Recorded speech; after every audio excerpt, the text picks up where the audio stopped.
Alright y'all, you heard me mention in a previous video we were getting a new toy and it's finally here. This is the first new vehicle I've ever purchased.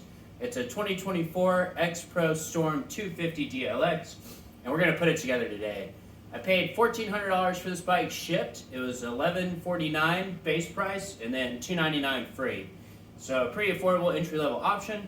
Really excited to get this thing together. We're going to have some awesome adventures on it this summer. As you can see, I'm bundled up. It's December 5th or 6th today. It's 30 degrees out, so probably won't get too much riding in this year, but as soon as spring rolls around, we're going to be hitting the trails, doing a lot of fishing, dual sport camping, and some other exciting stuff. So let's get this thing put together. We're going to start by unpacking the shipping crate and getting these bolts off.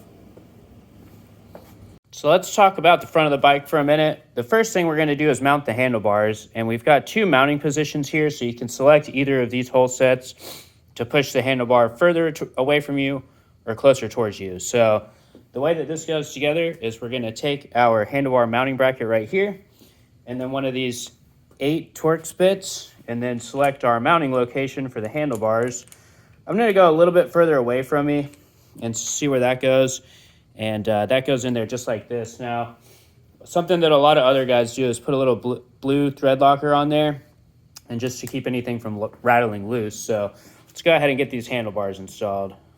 So after I hopped on the bike, I actually decided that I'm going to put them in the closer position right there.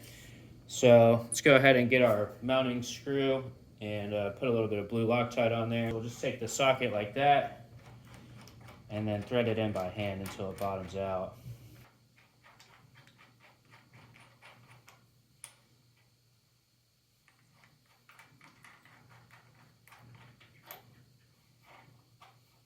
And we'll just use a 3/8 ratchet with an extension for that. All right, now we'll get the handlebars mocked up. I think the best way to do this is going to be to sit on the bike and kind of get them positioned where I want them, where it feels comfortable. And then we'll go ahead and get them snug down. So let's go ahead and throw a leg over it. Put our mounting brackets on. And just run some bolts in there by hand.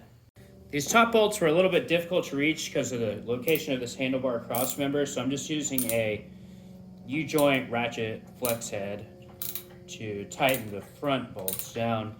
And this is a T6 Torx bit. Next, let's take a look up under the front forks, and you'll see these 4 bolts here. They're probably an 8mm, but I broke that size in my socket set, so I used a 5/16 instead. But let's go ahead and get these unscrewed, and we'll mount the front fender.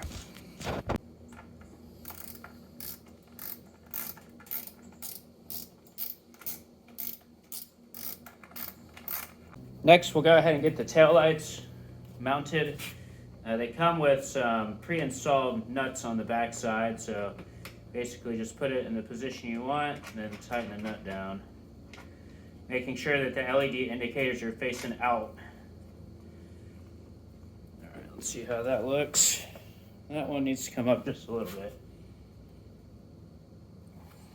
13mm from the looks of it. Yeah, that's it.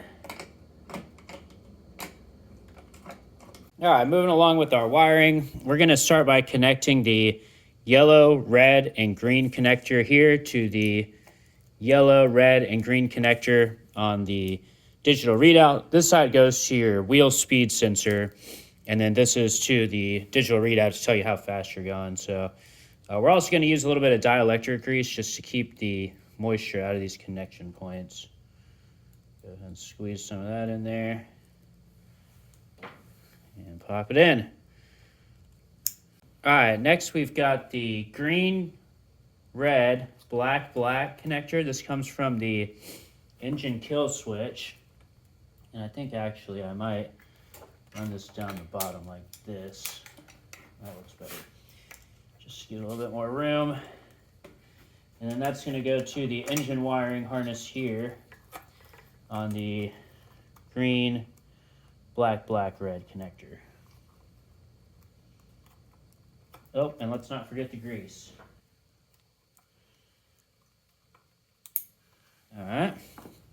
Next, we've got the engine stop start switch.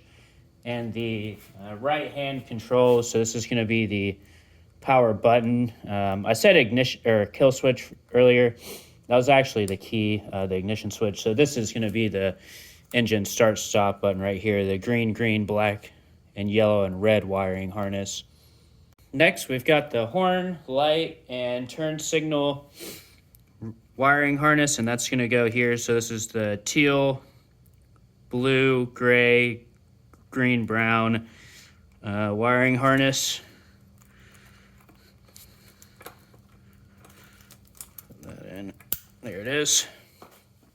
All right, now I'm just kind of going by the shape of the connectors. I've got a black and yellow with a red end and a black and green with a yellow stripe, but that's the only two-prong connector on here, so I think that's where it's supposed to go. All right, next we're going to go ahead and hook up the rear shock. Let's go ahead and get that in there. I've got the little bit of blue Loctite on it, of course. All right, now let's see. It needs to go down. A little bit more. All right.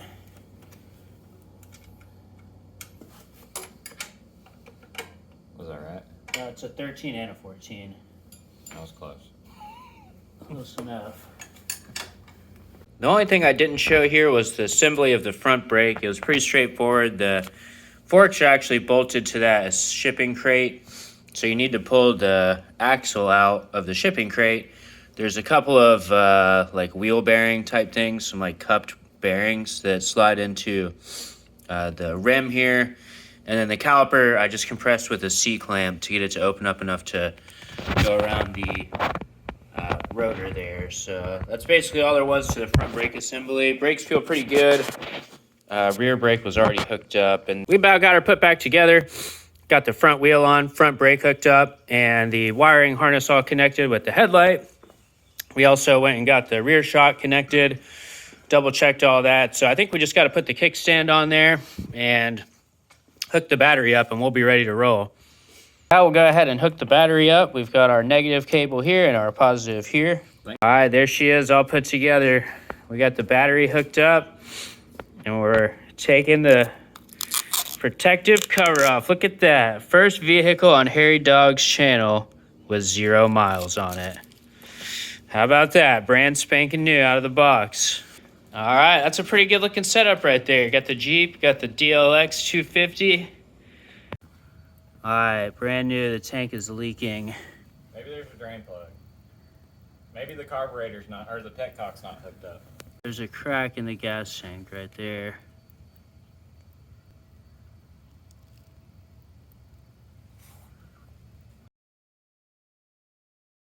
Then something else I didn't talk about was a cracked gas tank. So it did have a small crack in it when I first fired it up, but we plastic welded that, and X-Pro is also sending me a new one for free. So that should be about it for this one.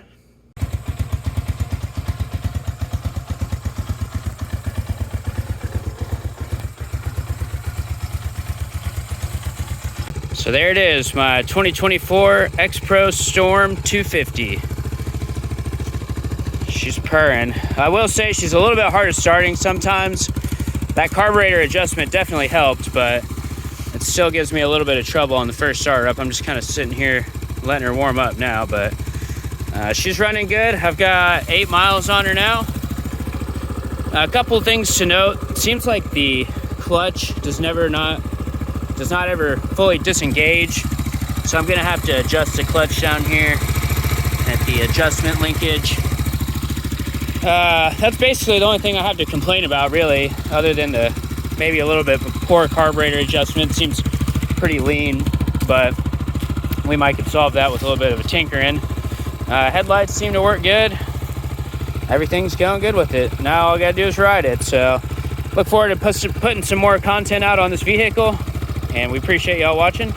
We'll see you next time.